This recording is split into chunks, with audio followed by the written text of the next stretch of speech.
Hello बच्चों, स्वागत है आपके अपने चैनल सोशल विद सविता पर। तो आज के वीडियो में हम करेंगे बच्चों क्लास 7 सोशल साइंस का प्रीवियस ईयर का क्वेश्चन पेपर जो कि 2024-25 में हुआ था। तो इस पेपर को करने पर बच्चों आपको ये आइडिया हो जाएगा कि किस टाइप के क्वेश्चन आएंगे। और कई बार क्या होता है, आपका प्रीवियस ईयर से भी क्वेश्चन रिपीट होता है। तो इस क्वेश्चन को कर लेंगे, बहुत ही इंपॉर्टेंट रहेगा। आप अगर इसको कर लेते हैं तो आपके बिल्कुल कोई क्वेश्चन छूटेंगे नहीं। ये देखिए, इसमें 60 मार्क्स का क्वेश्चन आपका होगा एग्जाम, 2.5 घंटे का आपका पेपर होगा। सेम इसी टाइप से क्वेश्चन आपको पूछा जाएगा। तो चलिए इसको करते हैं। चैनल पर नया तो चैनल को सब्सक्राइब करें, वीडियो को लाइक करें और अपने दोस्तों में शेयर करना ना भूलें। इसमें 1 मार्क्स का MCQ है जो कि इंग्लिश और हिंदी मीडियम के दोनों बच्चों के लिए हो जाएगा। ठीक है, तो अब हम चलिए शुरू करते हैं। ये हिंदी मीडियम के बच्चों के लिए क्वेश्चन आ चुका है। क्वेश्चन नंबर 1 से स्टार्ट है। तो प्रश्न नंबर 1 है आपका, नीचे दिए कथन में से उचित विकल्प की सहायता से रिक्त स्थानों की पूर्ति कीजिए। तो पहला क्वेश्चन है आपका, चौथ कर प्रणाली के तहत जमींदार कुल भू राजस्व का वसूलते थे। तो इसमें ऑप्शन आपका हो जाएगा बी, 25% भाग आपका वसूलते थे। ठीक है, बी ऑप्शन हो जाएगा इसका। ठीक है, सेकंड क्वेश्चन पे चलते हैं। सही मिलान की पहचान कीजिए। तो ये देखिए, इसमें 4 ऑप्शन दिए गए हैं आपको। मुगल शासक मुगल बिन तुगलक, मुगल शासक अकबर, मुगल शासक इल्तुतमिश, मुगल शासक बलबन। तो आपका ऑप्शन बी हो जाएगा करेक्ट, मुगल शासक अकबर। ठीक है, क्वेश्चन नंबर 3 है, इब्न बतूता डैश सदी में भारत आया। तो 14वीं सदी में भारत आया था। ठीक है, बी ऑप्शन हो जाएगा इसका। ठीक है बच्चों, अब चलते हैं क्वेश्चन नंबर 4 पर। तो क्वेश्चन नंबर 4 है आपका, निम्नलिखित में से कौन सा कथन मुगल शासकों के संदर्भ में गलत है। तो इसमें देखिए, फोर्थ ऑप्शन जो आपका, मुगल ज्येष्ठ अधिकार के नियम में विश्वास रखते थे। तो ये डी ऑप्शन गलत है। ठीक है बच्चों, अभी इंग्लिश मीडियम के बच्चों के लिए क्वेश्चन है, तो इसे भी कर लेते हैं। Question number 1, fill in the blanks in the statement given below in the help of appropriate option.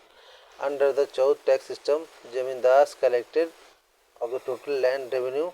तो ये हो जाएगा आपका 25%। ठीक है, ऑप्शन बी हो जाएगा आपका। नेक्स्ट है आपका, आइडेंटिफाई द करेक्ट मैच। देखिए, इसके अंदर है आपका ऑप्शन बी हो जाएगा ग्रेट मुगल रूलर। तो ये हो जाएगा आपका अकबर। ठीक है, बी ऑप्शन। थर्ड आपका, Ibn Battuta come in India कौन सी सेंचुरी में आए थे। तो 14th। ठीक है, 14, बी ऑप्शन हो जाएगा इसका। नेक्स्ट है आपका question number 4, which statement is incorrect regarding in Mughal rulers. तो ऑप्शन डी हो जाएगा कि ये गलत होगा। The Mughal believed in the law of primogeniture. ठीक है,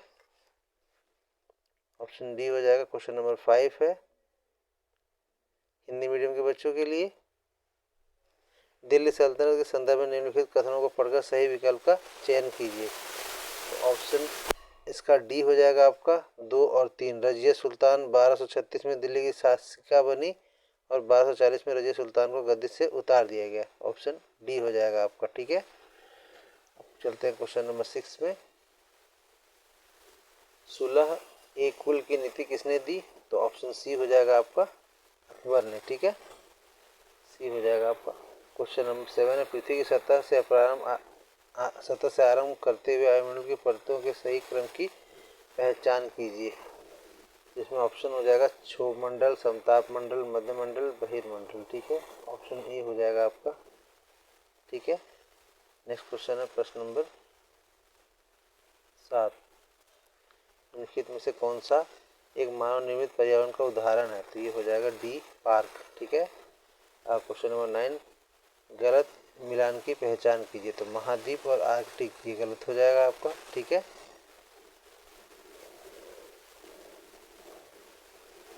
डी ऑप्शन। ठीक है, अब चलते हैं इंग्लिश मीडियम के बच्चों के लिए। क्वेश्चन नंबर 5 है, read the following statement regarding Delhi सल्तनत, सेलेक्ट द करेक्ट ऑप्शन।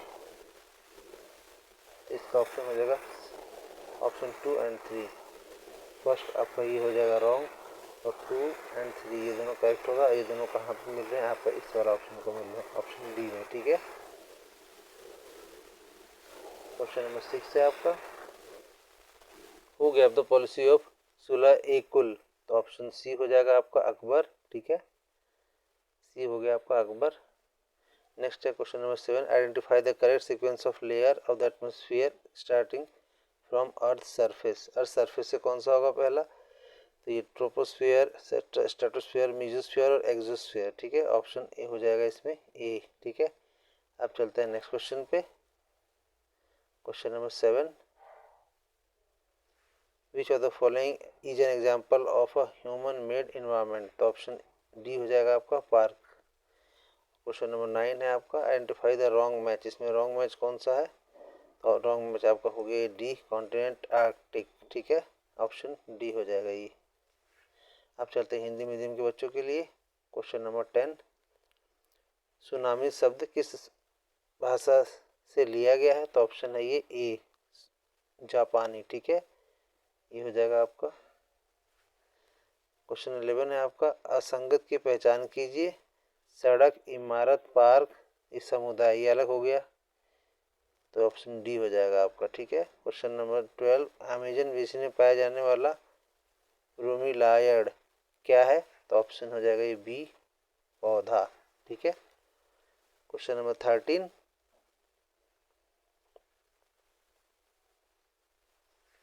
आपका, राज्य में राज्यपाल की नियुक्ति कौन करता है, तो ऑप्शन बी हो जाएगा केंद्र सरकार, ठीक है। क्वेश्चन नंबर 14, निम्नलिखित में से कौन सा कथन से सही कथन की पहचान कीजिए, ऑप्शन ए है साप्ताहिक बाजार को साप्ताहिक बाजार इसलिए कहा था क्योंकि यह एक विशिष्ट दिनों पर आयोजित होता है, ठीक है, तो ये इसका हो जाएगा ऑप्शन ए। बाकी ऑप्शन भी आप पढ़ेंगे उसके बाद आपको डिसाइड करना है कौन सा सही है। साप्ताहिक बाजार में शॉपिंग मॉल से भी ज़्यादा ऊंचे दामों पर दुकानें मिलती हैं, तो ये गलत हो गया आपका। साप्ताहिक बाजार में एक तरह का सामान बेचने की केवल एक ही दुकान होती है, और डी, साप्ताहिक बाजार में दुकानें स्थायी होती हैं, तो ये तीनों ऑप्शन गलत है आपका, ठीक है। तो बच्चों ये आपका क्वेश्चन नंबर 15, नीचे दिए गए प्रश्न में से कथन दिए गए हैं, अभी कथन ए और दूसरा कारण आर, कथन को पढ़िए और सही विकल्प का चयन कीजिए। तो चलिए अभी कथन ए को करते हैं, भारतीय संविधान समानता को सुनिश्चित करता है, और कारण क्या है, अमेरिका में नागरिक अधिकार आंदोलन 1964 में शुरू हुआ, तो इसमें देखिए आपका अभी कथन ए सही है परंतु कारण गलत है, तो ऑप्शन सी हो जाएगा आपका आंसर, ये है ऑप्शन सी आपका, ठीक है। अब चलते हैं नेक्स्ट क्वेश्चन पे, इंग्लिश मीडियम के बच्चों के लिए। क्वेश्चन नंबर 10 है, from which language in the world tsunami taken, तो ऑप्शन ए हो जाएगा आपका जापानीज, ठीक है, ये ऑप्शन हो जाएगा आपका। क्वेश्चन नंबर 11 है, identify the odd one out, road, building, park, और डी हो गया आपको कम्युनिटी, ये समुदाय इसका अलग हो गया, तो डी हो जाएगा आपका इससे अलग है। क्वेश्चन नंबर 12 है, what is bromeliad found in Amazon basin, तो ऑप्शन हो जाएगा इसमें बी, प्लांट हो जाएगा, ठीक है। नेक्स्ट क्वेश्चन है आपका question number 13, who appoints the governor of the state, तो आंसर हो जाएगा बी, सेंट्रल गवर्नमेंट, ठीक है। Question number 14, identify the correct statement from the following, तो ये है आपका ऑप्शन ए है, a weekly market is so called because it is held on specific days, तो ऑप्शन ए करेक्ट है। बाकी सारे ऑप्शन ये जितने दिए ना इसमें सब गलत होंगे, ठीक है, तो ए ऑप्शन है करेक्ट। क्वेश्चन नंबर 15 है, two statements are assertion A and reason R, read the statement and choose the correct answer from the following given below। तो assertion A में क्या है, the Indian Constitution ensures equality, और reason क्या है, the civil rights movement was started in America 1964। तो assertion और reason देखिए दोनों अलग अलग कंट्रीज का दिया हुआ है, तो इसमें सिंपल सी बात है ऑप्शन ए तो करेक्ट दिया हुआ है, लेकिन जो रीजन दिया है वो गलत है क्योंकि वो अदर स्टेट का कुछ और लाइन लिया है, इसलिए ये ऑप्शन सी हो जाएगा इसका आंसर, ठीक है। इसी तरह से आपको एग्जाम में भी देखना है। अब आ गए हम बच्चों क्वेश्चन नंबर 2 पर, इंग्लिश मीडियम के बच्चों के लिए, सॉरी हिंदी मीडियम के बच्चों के लिए। और एक चीज़ यहाँ से बताना चाहते हैं, इंग्लिश मीडियम का इसमें इसके आगे से हम सारे जितने भी क्वेश्चन है उसको हिंदी मीडियम में करेंगे। अगर आपको इंग्लिश मीडियम में भी क्वेश्चन चाहिए तो आपको सबसे ज़्यादा इसमें कमेंट्स करने होंगे, तो उस कमेंट्स के बेसिस पे हम डिसाइड करेंगे आगे हम इंग्लिश मीडियम का क्वेश्चन करें या नहीं, क्योंकि अभी हमारे पास हिंदी का अवेलेबल है, तभी हिंदी का कर रहे हैं। इंग्लिश मीडियम के लिए हमको सबसे ज़्यादा कमेंट्स आएंगे, तभी हम उसका वीडियो बनाएंगे। तो चलिए बच्चों शुरू करते हैं क्वेश्चन नंबर 2 से। क्वेश्चन नंबर 2 है आपका, ए है आपका तारीख तवारीख के रचनाकार प्रायः कौन होते थे, और दूसरा है रज़िया सुल्तान के विषय में इतिहासकार मिनहाज ए सिराज के विचारों का वर्णन कीजिए। ठीक है, तो क्वेश्चन नंबर 2 का ए एंड बी अब हम इसका करेंगे। चलिए इसके आंसर पर चलते हैं। तो ये खंड ख आ गया, अति लघु उत्तरीय प्रश्न बच्चों। क्वेश्चन नंबर 2 का ए है आपका, तवारीख के लेखक सचिव, प्रशासक, कवि और दरबारियों जैसे सुशिक्षित व्यक्ति होते थे जो घटनाओं का वर्णन भी करते थे। ठीक है, दूसरा इसका पॉइंट है, ये शासकों को प्रशासन संबंधी सलाह भी देते थे।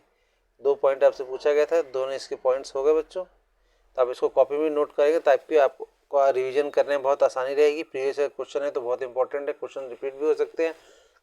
वीडियो के स्टार्टिंग में भी हमने आपको बताया था। चलते हैं क्वेश्चन नंबर 2 का बी पर।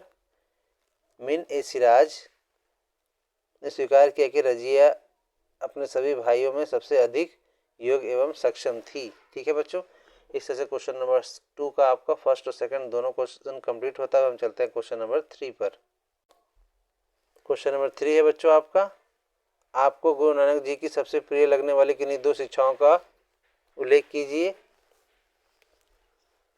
तो चलिए इसके आंसर पर चलते हैं बच्चों। क्वेश्चन नंबर सेकंड के 2 पॉइंट्स और रह गए थे, तो ये उनके दूसरा पॉइंट है। इसके बाद भी वह एक रानी के रूप में उसे मान्यता नहीं दे पा रहा था। और थर्ड इसका पॉइंट हो जाएगा, दरबारी जन की इसके स्वतंत्र रूप के शासन को उस शिष्यों से प्रसन्न नहीं थे। तो ये सेकंड के पॉइंट्स कंप्लीट होते हैं। अब हम चलते हैं क्वेश्चन नंबर 3 का। क्वेश्चन नंबर 3 का आंसर है आपका, एक ईश्वर की उपासना पर बल देना, और सेकंड है जाति धर्म अथवा लिंग भेद मुक्ति प्राप्त के लिए कोई मायने नहीं रखते। तो 2 पॉइंट आपको इसमें लिखना था, कोई 2 पॉइंट आपको लिखना है। ठीक है, अब हम चलते हैं क्वेश्चन नंबर 4 पर। क्वेश्चन नंबर 4 है आपका, क्वेश्चन नंबर 4 है बच्चों, स्थल मंडल को परिभाषित कीजिए, और उसका दूसरा क्वेश्चन दिया हुआ अथवा में जल मंडल को परिभाषित कीजिए। ठीक है, तो चलिए क्वेश्चन नंबर 4 के आंसर पे चलते हैं हम।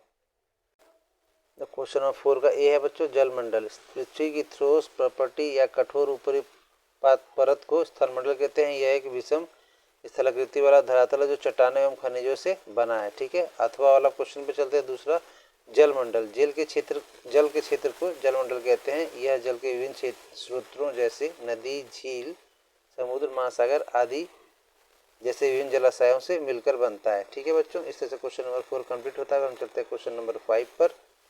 तो बच्चों क्वेश्चन नंबर 5 पे चलते हैं। मान लीजिए आप अपने क्षेत्र के विधायक हैं, आपके क्षेत्र में स्वास्थ्य संबंधी समस्याएं फैल रही हैं, इनकी रोकथाम हेतु आप कौन से 2 कदम उठाएंगे। तो ये आपने खुद के ऊपर लिखना है बच्चों आपको। तो ये क्वेश्चन आपको खुद से करना है। ऐसे ही क्वेश्चन किसी और टॉपिक पे भी आ सकता है, तो ये क्वेश्चन आपके लिए है।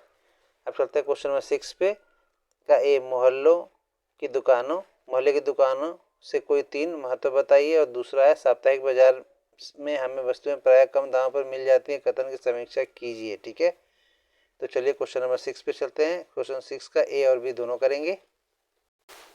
क्वेश्चन नंबर 6 का हो जाएगा आपका ए, निकटता, फर्स्ट पॉइंट। सेकंड पॉइंट हो जाएगा उपलब्धता। थर्ड है आपका रोजमर्रा के सभी सामानों की उपलब्धता, और फोर्थ है आपका उधार की सुविधा। ठीक है, इस तरह 6 का ए कंप्लीट होता है। हम चलते हैं 6 क्वेश्चन के बी में। 4 पॉइंट लिखने थे, तो 6 क्वेश्चन का बी है आपका, साप्ताहिक बाजार की दुकानों का किराया, बिजली का बिल, सरकारी शुल्क आदि नहीं देना पड़ता क्योंकि दुकानें अस्थायी होती हैं। दूसरा, इन दुकानों को चलाने में प्रायः घर के सदस्य ही सहायता करते हैं, अलग से कर्मचारी नहीं रखना पड़ता। और थर्ड है, इन बाजारों में एक ही तरह के सामानों के लिए कई दुकानें होती हैं, जिसके कारण आपस में प्रतियोगिता भी होती है। उन्हें अपनी वस्तु बेचनी है और अधिक कीमत होने पर ग्राहक दूसरी दुकान में चला जाएगा। ठीक है, इस तरह से 3 पॉइंट आपने लिख दिया, ये आपका कंप्लीट होता है। हम चलते हैं नेक्स्ट क्वेश्चन पे।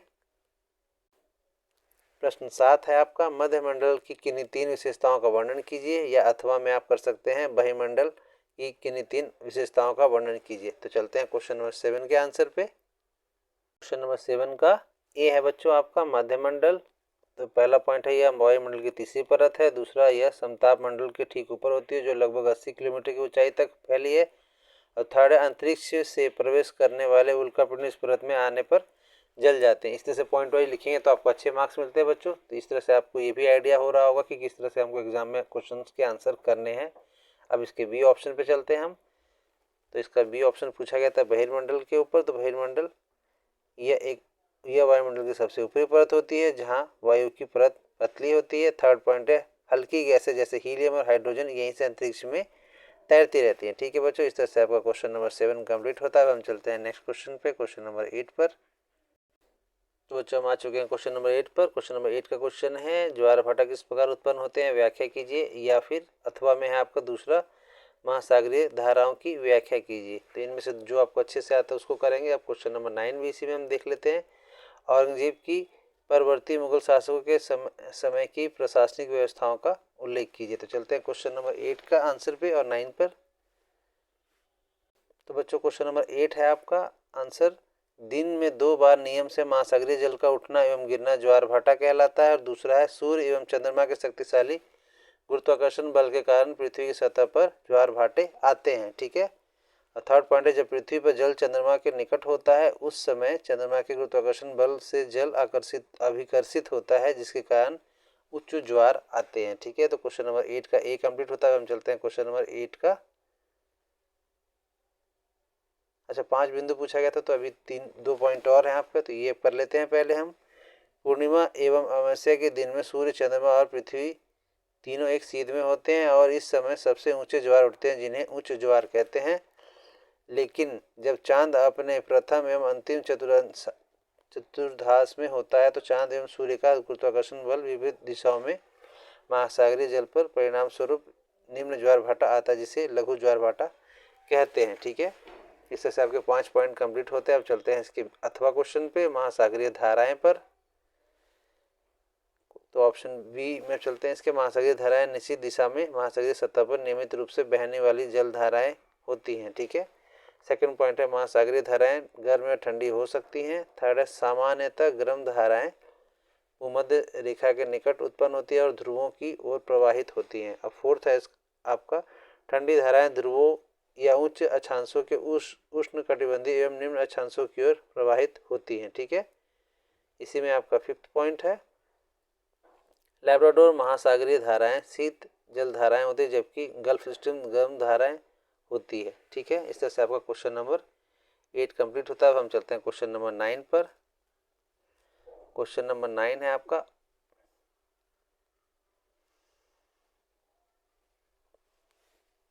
औरंगजेब के उत्तराधिकारियों के शासन में साम्राज्य के प्रशासन की कार्य कुशलता समाप्त होने लगी।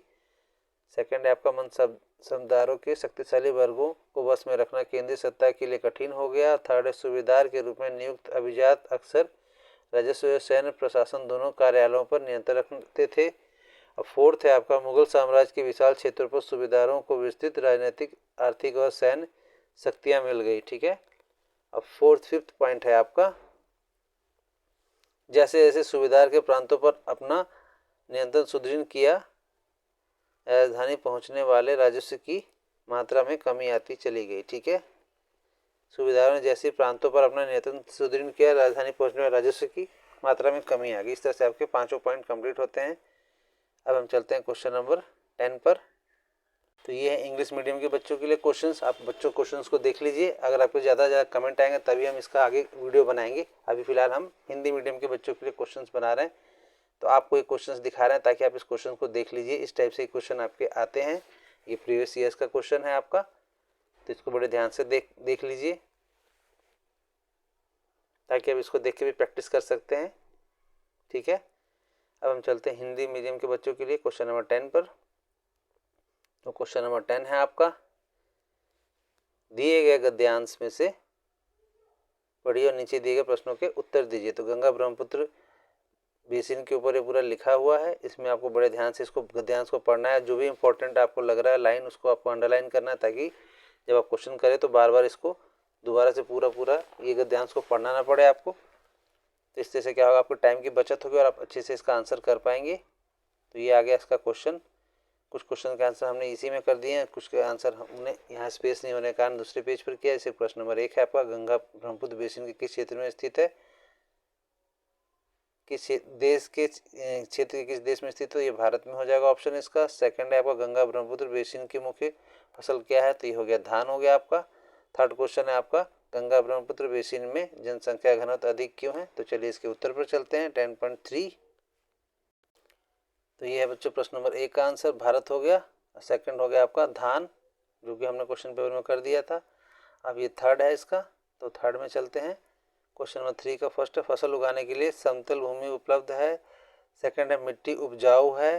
थर्ड है जलवायु अनुकूल है। ठीक है, थोड़ा सा ब्लर आ रहा है लेकिन मैंने इसलिए आपके लिए पढ़ दिया है ताकि आप इसको याद कर पाए, देख पाएँ। अब चलते हैं क्वेश्चन नंबर 11 में। तो ये है बच्चों आपका क्वेश्चन नंबर 11। दिए गए गद्यांश को पढ़िए और नीचे दिए गए प्रश्नों के उत्तर दीजिए। तो ये गद्यांश आपको यहाँ से लेकर यहाँ तक पढ़ना है, लाइन बाय लाइन ध्यान से पढ़ना है। जो भी इंपॉर्टेंट आपको लग रहा है उसको अंडरलाइन करना है ताकि आपको क्वेश्चन को आंसर करने में ज़्यादा टाइम ना लगे, आसानी से आपको आंसर मिल जाए। तो चलिए इसके क्वेश्चन पे चलते हैं। ये हो गया आपका, ये इंग्लिश मीडियम के बच्चों के लिए क्वेश्चंस दिए हुए हैं। ठीक है, तो इसको देख लीजिए।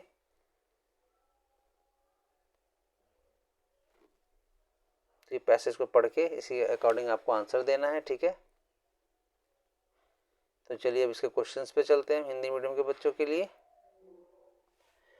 समानता सुनिश्चित करने में महत्वपूर्ण कारक क्या है, और दूसरा क्वेश्चन है आपका समानता सुनिश्चित करना क्यों आवश्यक है, और थर्ड है आपका भारत एक धर्मनिरपेक्ष देश है, उपयुक्त उदाहरणों के साथ कथन की पुष्टि करें। तो ये तीनों के आंसर अब हम करेंगे बच्चों क्वेश्चन नंबर 11 का। तो क्वेश्चन नंबर 11 का फर्स्ट सेकंड का हो गया।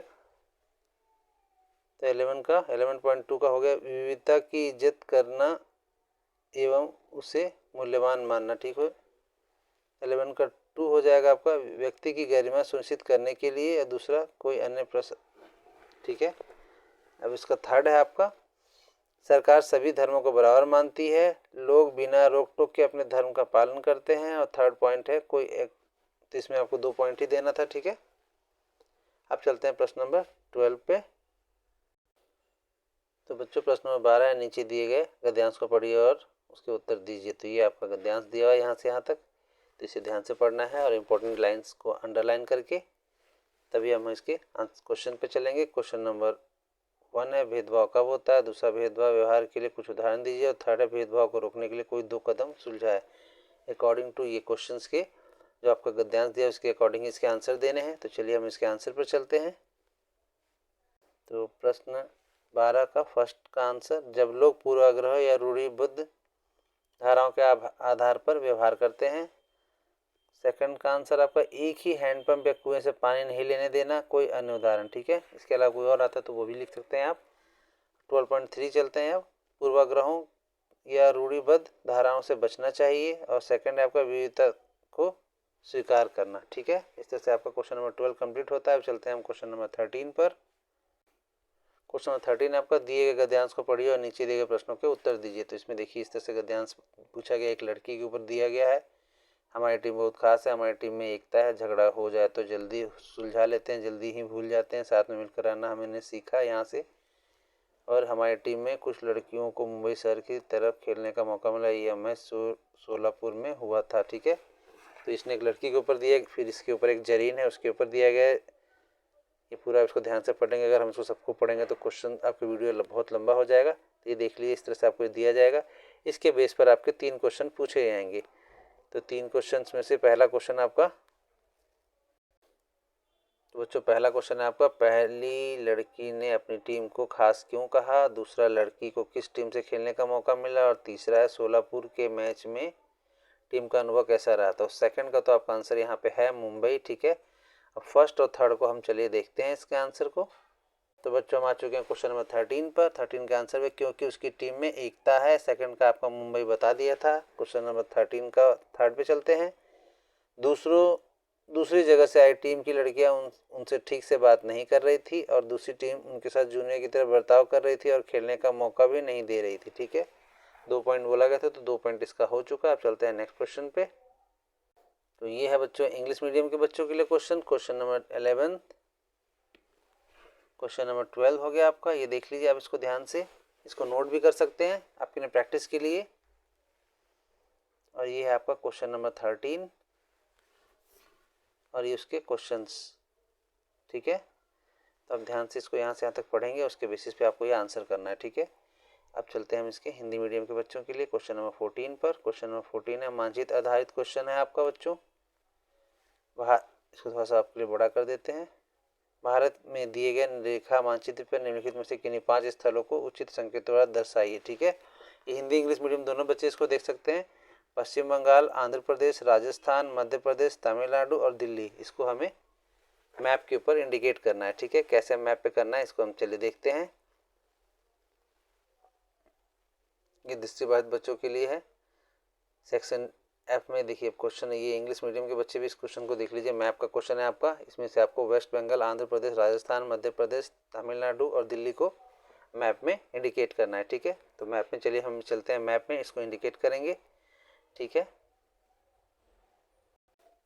तो बच्चों हम आ चुके हैं क्वेश्चन नंबर 14 में, जिसे आपको पूछा गया था। इसमें आ गया आपका, ये हो गया दिल्ली हो गया, ये आपका राजस्थान हो गया, ये आपका मध्य प्रदेश हो गया और ये आपका वेस्ट बंगाल हो गया। ठीक है, हम थोड़ा इसको और नीचे करते हैं, तो इधर आपका हो गया आंध्र प्रदेश और ये हो गया आपका तमिलनाडु। ठीक है, तो अब हम इसको थोड़ा सा और जूम करते हैं आपके लिए, ताकि आपको आसान हो जाए समझने में। तो ये देखिए आपको ये राजस्थान हो गया, एक मिनट, ये आपका राजस्थान हो गया। ठीक है, ये आपका दिल्ली हो गया, ये आपका हो गया मध्य प्रदेश, ये दिख रहा है मैं थोड़ा सा ब्लर दिख रहा है, ये आपका एरिया हो गया वेस्ट बंगाल का, ये आपका, अब हम नीचे चलते हैं और ये आपका हो गया आंध्र प्रदेश का एरिया, ये है आपका आंध्र प्रदेश वाला एरिया और ये आपका मैप का हो गया तमिलनाडु का। ठीक है बच्चों, इस तरह से आपका मैप कंप्लीट होता है। ठीक है, तो बच्चों आपको वीडियो कैसा लगा? अगर वीडियो अच्छा लगा है तो चैनल को लाइक करें, सब्सक्राइब करें और अपने दोस्तों में शेयर करना ना भूलें। ऐसे ही इन्फॉर्मेटिव वीडियो देखने के लिए हमारे सोशल विज सविता चैनल को सब्सक्राइब कर लीजिए और अपने दोस्तों में शेयर करना ना भूलें। हम ऐसे ही आपके लिए प्रीवियस ईयर के और भी क्वेश्चन लेकर आते रहेंगे। अभी हमने पिछला इससे पहले सैम्पल पेपर की पूरी सीरीज़ की है, तो आप इसको जाकर हमारे चैनल पर देख सकते हैं। ठीक है बच्चों, इससे आपका एग्ज़ाम में ज़्यादा से ज़्यादा मार्क्स आएंगे आपके, अगर आप अच्छे से प्रैक्टिस करके जाते हैं। तो जितने भी हम करा रहे हैं इसको कॉपी में करके प्रैक्टिस कर लेते हैं तो आपके लिए बहुत ही आसान रहेगा। एग्जाम से पहले एक बार अच्छे से प्रैक्टिस करने का मौका मिल जाएगा, रिवीजन करने का। तो मिलते हैं बच्चों नेक्स्ट वीडियो में एक नए टॉपिक के साथ। तब तक के लिए धन्यवाद, नमस्कार, जय हिंद।